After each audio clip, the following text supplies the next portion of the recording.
यवतमाळमध्ये अनेक दिग्गजांना धक्का तर अनेकांना विजयाची स्वप्न साकार होणार आहे। यवतमाळच्या राडेगाव येथे जिल्हा परिषद गट व पंचायत समिती गणाचे आरक्षण जाहीर झाले।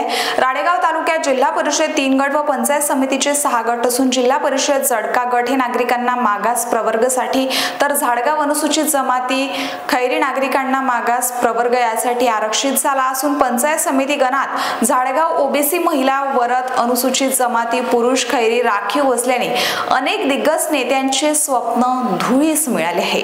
आपल्या गटाचे आरक्षण सोयीनुसार सुटावे यासाठी अनेकांनी देव पाण्यात ठेवले होते, परंतु ते गट व गणाचे आरक्षण आपल्या सोयीनुसार निघाले नसल्याने अनेकांना स्वप्नभंग झाला आहे। त्यामुळे आता कोणत्या दुसऱ्या गटात किंवा गणात निवडणूक लढवावी की नाही हा विचार करावा लागणार आहे।